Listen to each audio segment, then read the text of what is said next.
हम तो चाहते हैं कि सबके घर शांति हो, परंतु शांति नहीं है आज।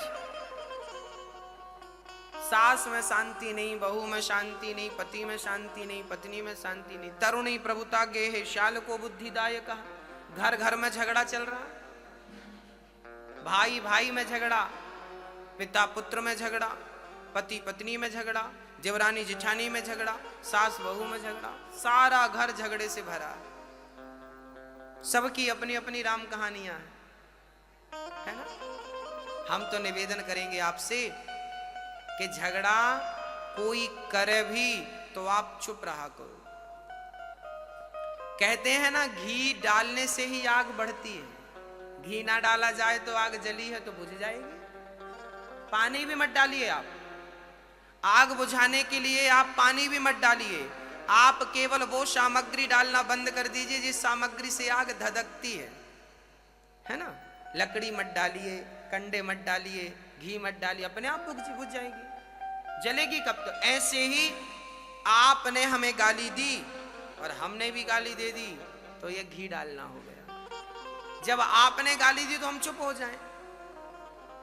गृहस्थी देखिए, इस भागवत में गृहस्थी भी है, क्योंकि राम गृहस्थ थे, क्योंकि कृष्ण गृहस्थ थे, इसलिए गृहस्थी इससे हटाई नहीं जा सकती। अब आप कहेंगे गुरुजी भागवत में आप सास बहू की बात क्यों करते हैं? क्या करें साहब, है ये बातें, इसमें है ये बातें। तरुणी प्रभुता गेहे श्याल को बुद्धिदायक, कन्या विक्रीणे लोभा दंपत्ति नाम चकल कनम लिखा। घर में खींचातानी, शांति नहीं। इसलिए हम आपसे कहते हैं कि कोई कुछ भी कहा करे आप चुप रहा करो, तब तो कोई झगड़े होंगे ही नहीं। बोलने से झगड़े होते हैं, चुप रहा करो। कक्षा में आए हो अयोध्या, अब यहां से अपने हृदय में शांति। एक सज्जन बोले गुरुजी बड़ी गर्मी लग रही है, एसी चालू करवाइए।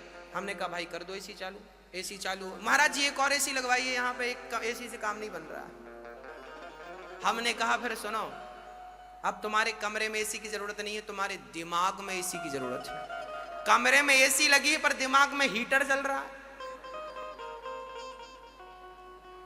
कमरे में तो एसी है पर दिमाग में हीटर है, तो शांति कैसे मिलेगी? हम कहते हैं कि दिमाग को ठंडा रखो। शंकर जी के माथे पर दो चीजें हैं, पहली तो चंद्रमा, दूसरा गंगा। गंगा मैया जटा से निकल रही हैं और शंकर जी के ऊपर चांद भी है या नहीं?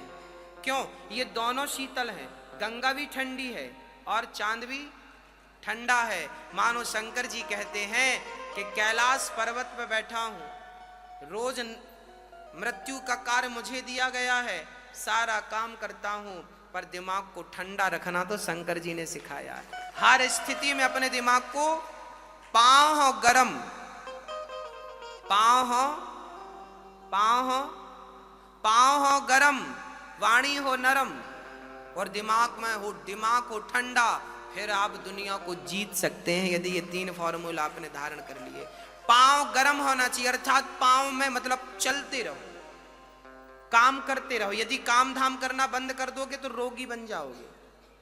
इसलिए बुढ़ापे में भी हाथ पांव चलाओ, ज्यादा से ज्यादा टहलो, ज्यादा से ज्यादा चलो, ज्यादा से ज्यादा जो तुमसे काम हो सके वो करो। नहीं तो शरीर बीमारियों का, बाई घर पे है, काम कर रही है, फिर भी आप काम करिए घर पे, नहीं तो घर बीमारियों का घर बन जाएगा। इसलिए पांव गरम कब होंगे? जब आप चलेंगे।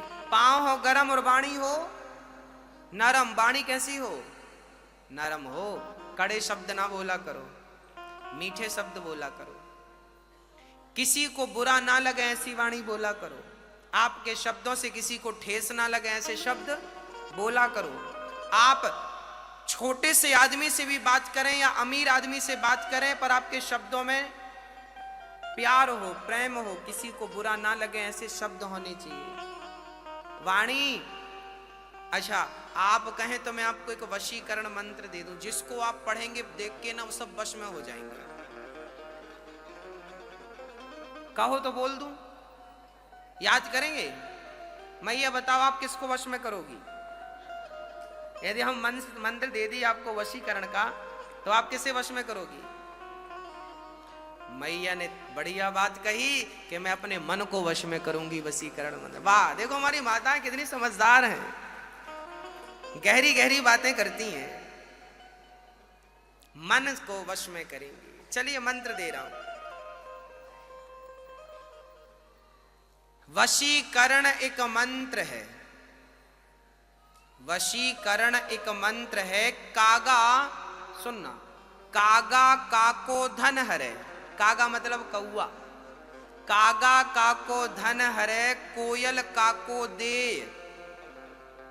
कौआ किसी के घर चोरी करता है, पर कौआ काव काव करेगा तो आप उड़ा देते हैं, चल क्या बोल रहा।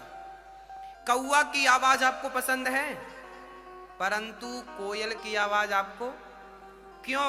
जबकि कोयल आपको कोई धन दौलत तो नहीं देती। कौआ चोरी नहीं करता, कोयल धन नहीं देती, फिर भी कौआ पसंद नहीं, कोयल पसंद है। कागा काको धन हरे, कोयल काको दे, और मीठा वचन सुनाए के जग अपनो कर ले। वशीकरण एक मंत्र है। अब वशीकरण मंत्र सुनना।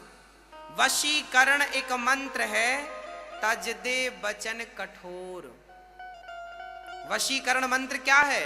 बोले कठोर वाणी त्याग दो सदा के लिए और मधुर वाणी बोलना शुरू कर दो, सारी दुनिया आपके वश में हो जाएगी यदि मधुर बोलना सीख जाओगे तो।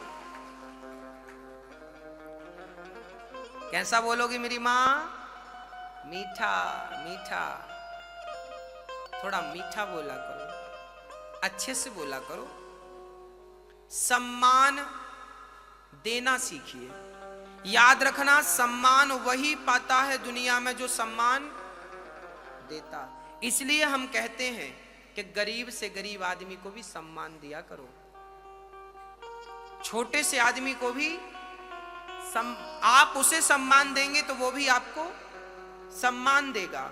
आप उसका आदर करेंगे तो वो भी आपका आदर करेगा। आप उसकी रिस्पेक्ट करेंगे तो वो भी आपकी करेगा। आप उसके साथ मधुर बोलेंगे तो वो भी आपके साथ। इसलिए सामने वाले के साथ वही व्यवहार करना चाहिए जो व्यवहार आपको पसंद हो। मुझे गालियां बिल्कुल पसंद नहीं है। जब मुझे गालियां सुननी पसंद नहीं है तो क्या मुझे गालियां बोलना चाहिए? बोलो। यदि गाली सुनना अच्छा नहीं लगता तो हमें गाली बोलना भी नहीं चाहिए। व्यवहार वही करो दूसरों के प्रति जो आपको स्वयं को अच्छा लगे। आपको गालियां अच्छी नहीं लगती तो आपको भी गाली नहीं देनी चाहिए किसी को। आपको कोई डांट दे अच्छा लगता है? नहीं, तो फिर आपको भी किसी को डांटना नहीं चाहिए। प्यार, सारी दुनिया प्रेम के अधीन है भक्तों। कहते हैं लोहे की बेड़ियों में कोई आपको बांध दे तो आप तोड़ सकते हैं, भाग सकते हैं, पर प्रेम की जंजीर में कोई बांध दे तो आप भाग नहीं सकते। ये प्रेम की बेड़ियां लोहे की बेड़ियों से ज्यादा ताकतवर होती हैं। इसलिए कठोर वाणी त्याग दो तो उस दुनिया आपके वश में हो जाएगी।